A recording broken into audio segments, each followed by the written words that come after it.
transition a little bit over to fixed over fixed. Okay, but this one's going to have a little bit of a twist. It won't be the ultimate of what I'm going to show you tonight. But this was something that we dabbled with the end of last year, early this year, and that is using some scan bodies in order to digitize the position of the multi-unit abutments. Kind of a neat approach, but I'll get to that. So this is another case. This patient was actually on removable, but patient wanted to test drive the prosthesis.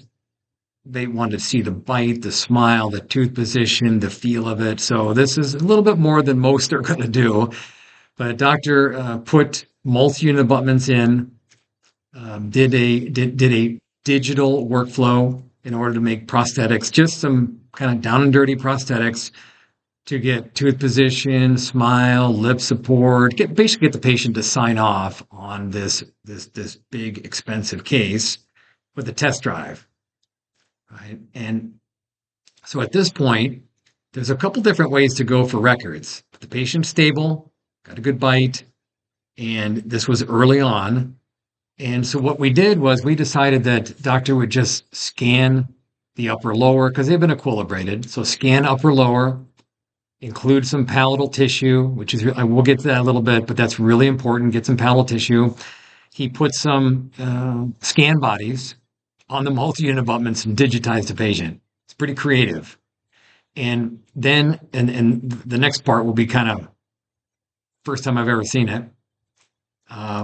Dual scan here on the right. And what we did was we planned GuidedSMILE.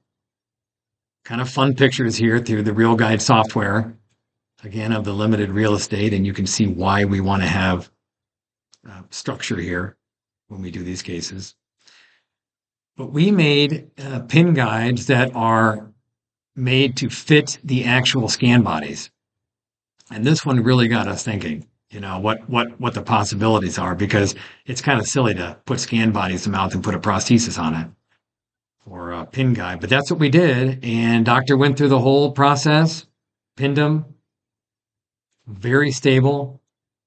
Obviously, there's flare there, so we had to block it out. He even had access from the top to screw him in while he was in the mouth because of the trajectories was a little tricky for draw. But that pin guide nailed the fixation bays perfectly, put it exactly where it's supposed to be. And we knew at that point that was going to be the way there was something here, right? Something here that would give us the precision. All right, leave them out behind. Conventional pickup.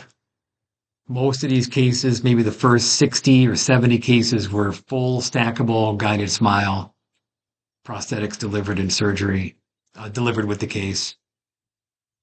All right, looking good. Upper, same thing. Nice position.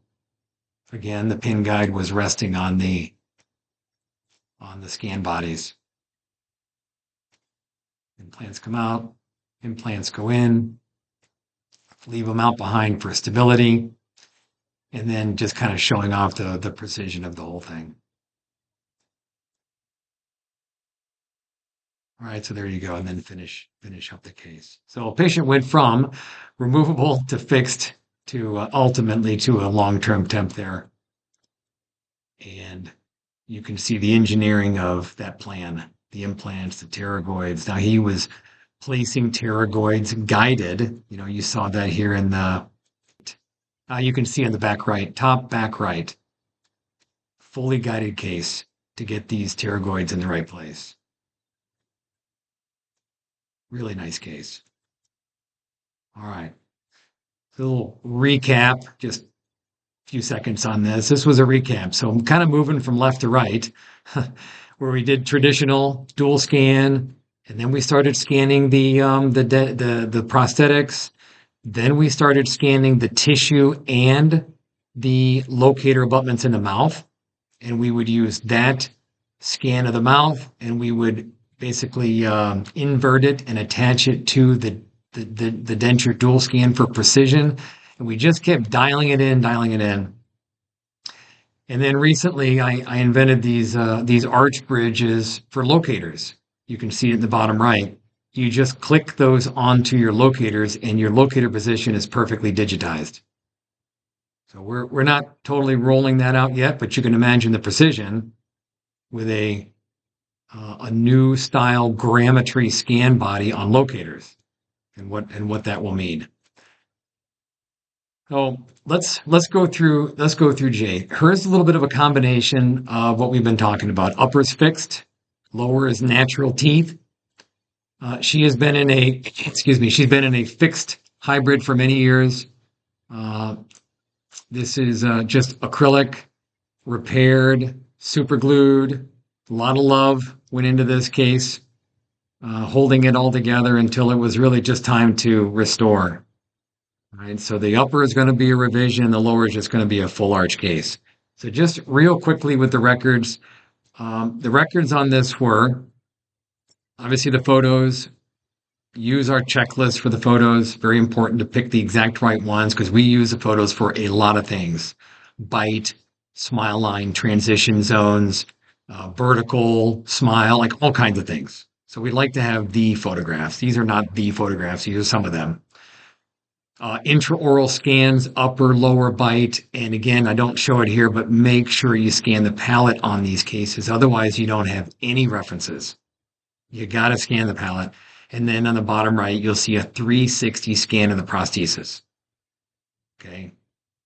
And then scan the prosthesis in the mouth because it's all acrylic. Doesn't have a bunch of metal. Alrighty. And then we work up the case. Right? Plan everything, plan the bone reduction, the pins, the implants, everything.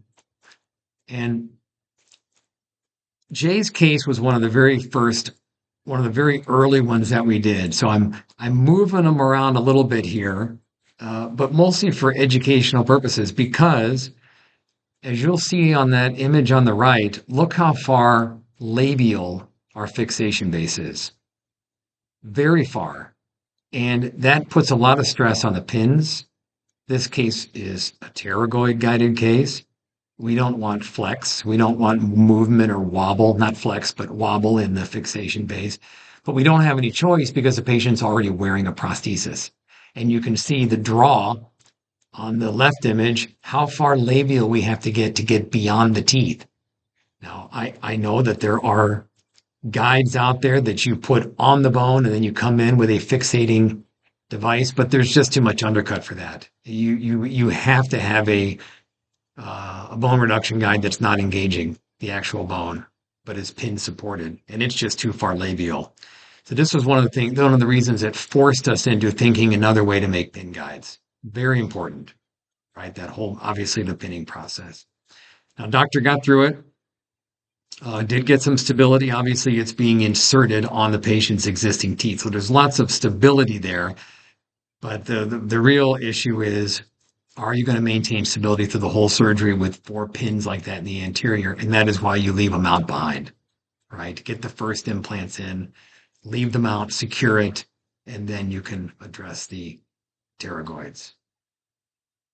All right, better situation. Now, this was early on where we first started doing some in-office printing. So just kind of worked it up just to get the case, get Jay out the door, home recovering, and then come back later and do some pink. So a few weeks later, number 10 was lost, and we wanted to replace it. We don't want to leave that long span with only number 11 there supporting it, right? So now we're at revision number 2 for the same patient in, a short amount of time. But we know what to do here now, right? Because we've been doing this. This is fast forwarding from her first surgery, but we know what to do. And that is take a CT scan. That is, patient actually went back in a denture temporarily. So scan the denture 360, perform a dual scan, and you'll think, oh boy, these are a lot of records, right?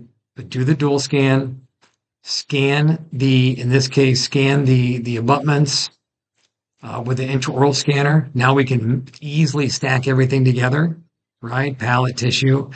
And then, isn't that beautiful? On the right-hand side, micron mapper. So I had a grammetry and now a photogrammetry protocol. So in the time we've been working together, Doctor bought a micron mapper. Scan those multi-unit abutments. Now we are dialed in. We stack the study model, plan the implant, right? And something else to consider, and this is something I would have mentioned, I should have mentioned earlier, is that the patients that you're seeing, all these patients, they are dental savvy. They have been through it for years and years. They have a high dental intellect and they're in a bad situation, right? So one of the reasons Dr. Castedo is doing so many of these cases successfully, getting patients to say yes, is because these patients are on the fence about what to do. More money, more surgery, more risk, and his whole stance to them is it's going to be guided. We're going to engineer it. I'm going to put that number 10 in there exactly as you see it on that screen. That's where it's going. Not going anywhere else.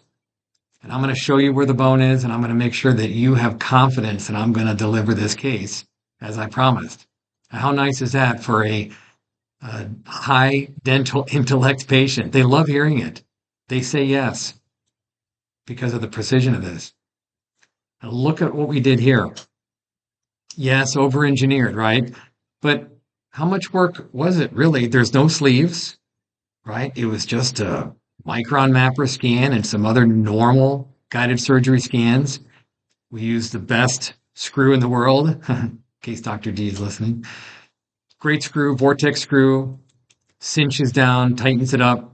We can use any screw, don't get me wrong. Des, Rosen, seg screw, any of them. We can use any of them.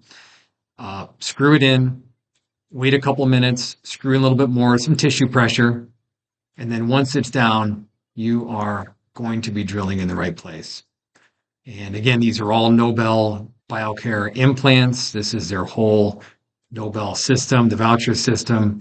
And so their guided kit is going to intimately put that implant in the right place. All right. Expose it, screw it down. You don't need all the screws. Put the implant in. Nailed it. Right. And then on the day of surgery, if you want, you already have a micron mapper. You can put them all in or some of them in and just pick up number 10. It's the same with any photogrammetry system. Pick up the one missing implant, make another prosthesis, and then go to a long-term temp. How beautiful is that?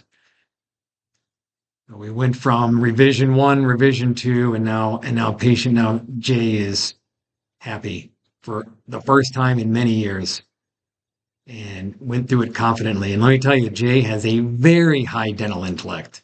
I don't want to give you any details of why. Very, very high. And that is why she was able to deal with this patched up prosthesis for so long, because she knows. She knows what she's in store for, and she wanted the vision of the doctor to get her all the way through the end. All right, so from black hearts to pink hearts, Jay did it. Nice job. Nice job. So screw down is what was the way to go, and screw down is the way to go for a lot of these cases.